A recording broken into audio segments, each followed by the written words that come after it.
One more group, the Indians. I call them Indians because that's what they are. They're the Indians. There's nothing wrong with the word. First of all, it's important to know that Indian, that word probably does not derive from Columbus believing he had reached India in 1492. India was called Hindustan.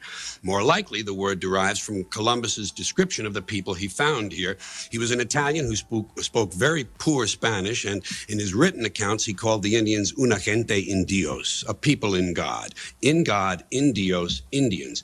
It's a perfectly noble thing. In 1999, George Carlin made this claim. Now, I doubt he was the originator of it, but since then, a lot of people have repeated it. For instance, in 2007, an author at the HuffPost wrote this article named "The Name Indian and Political Correctness." Now, to analyze this claim, we will need to separate it into two different subclaims. The first one is that Christopher Columbus knew that he wasn't in India, and the second one is that the reason Christopher Columbus named the inhabitants of the Americas Indians is because he thought of them as una gente in dios.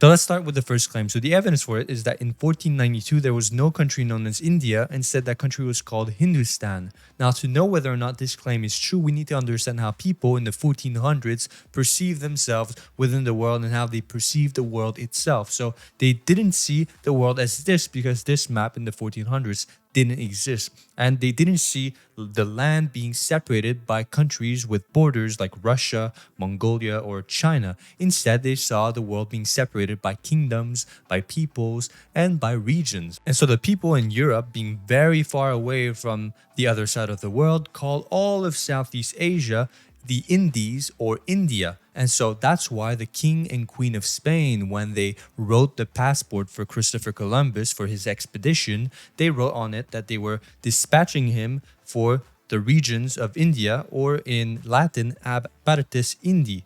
And the name India is not a new name. One of the first instances of someone using that term to refer to that piece of land was made in the 5th century BC, when the term Indos for the Indus River as well as an Indian are found in Herodotus's geography. Herodotus was a Greek historian and geographer that lived during the 5th century BC, so that term was used for a very, very long time. Now, to know whether or not people in Europe actually used that term, we need to look at world maps made during that time in Europe. So the first one that I have here is called the Genoese world map that was made by someone in Florence in 1457, and here, as you can see, this is Europe, this is Africa, this is the Middle East, and then you have Asia here with probably what is now Vietnam here. But as you can see, right where India would be, it's called India. India here, India here, India here, and nowhere is it written Hindustan. The second one is called the Fro-Moros map that was made in 1460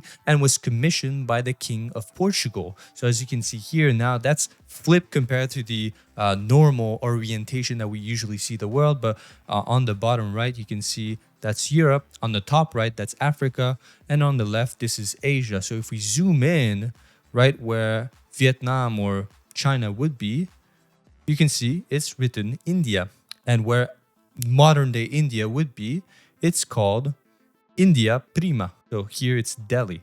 And nowhere, again, I searched, nowhere is it written Hindustan. And the last one is a globe made by Martin Behames in 1492. He was a German.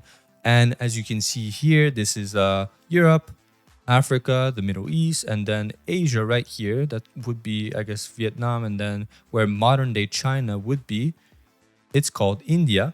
If I can get it to the right orientation. Okay. India here, and the ocean right next to it, it's called Indi Superioria. And if we move leftward, we can see right here where modern day India would be, it's also called India. So a lot of places back then were called India or Indi. Now it's true that Hindustan was also a term that was used for a very, very long time. It just wasn't used by Europeans. Instead, it was used by the Persians and people that spoke Arabic. So it's not true that India wasn't called India in 1492 in Europe. Now, the second claim is that Christopher Columbus said una gente in dios, when he called the people in America, and that's why he called them indios. To know whether or not this is true, we need to understand in which language is this sentence in. So as you can see here in Spanish, it said una gente en Dios and not indios. In Italian, it's una gente indios. And in Portuguese, if I can say it right, it's uma gente en Deus. So that means that this sentence could only have been said or written in Italian. It's true that Christopher Columbus was Italian. It's just that he was born poor and then he moved to Portugal, practically illiterate in Italian, and then he learned Portuguese and Spanish. And here I have a quote. He wrote Castilian with Portuguese spellings, especially in the vowels, which prove he spoke Portuguese before he learned Castilian. And we need to remember that also his wife, Filipa Muniz Perestrello, was a Portuguese noblewoman and he married her in 1479. So we can assume that he probably spoke more Portuguese and Spanish than he did Italian. So much so that he didn't even write to his family in Italian. Instead, he wrote to them in Spanish. So with this context, it's highly implausible that he wrote una gente in Dios in Italian. Now, did he say it? Well, I look all across the internet and there's no evidence of him ever saying una gente in Dios. It's probably just an assumption that people have made because he's Italian. So instead of making assumptions, we can just look at his writings. For example, here in a letter that he wrote detailing his expedition, he said 33 days pass in the Indies or the Indias. And if we control F for Indios, you can see it's written 4 times. The Indians call it Guanahani. And then if we move down here, otros indios, Indians here, and Indians here, and nowhere is it written una gente in Dios. So if we compile all the evidence in favor of the original story, there is a lot. For example, we have the maps that were made during that time in Europe. We have the actual passport that was given to him that said toward the regions of India. We have his own writings. We have him saying Indias and Indios. But on the other side, for the alternative story, we have almost nothing, just assumptions and just very unconvincing links. Now, if you want even more evidence that Christopher Columbus and his company thought they were in India, this is what they called an Indian rooster. This is what they called Indian corn. And these, they call them Indian pigs. So although George Carlin was wrong when he said that Indian comes from una gente in Dios, I still think in the end, he still got it right when he said this. If you wish to please Indians, try calling them by their traditional names: Pawnee, Mohawk, Navajo, Seminole, and so on.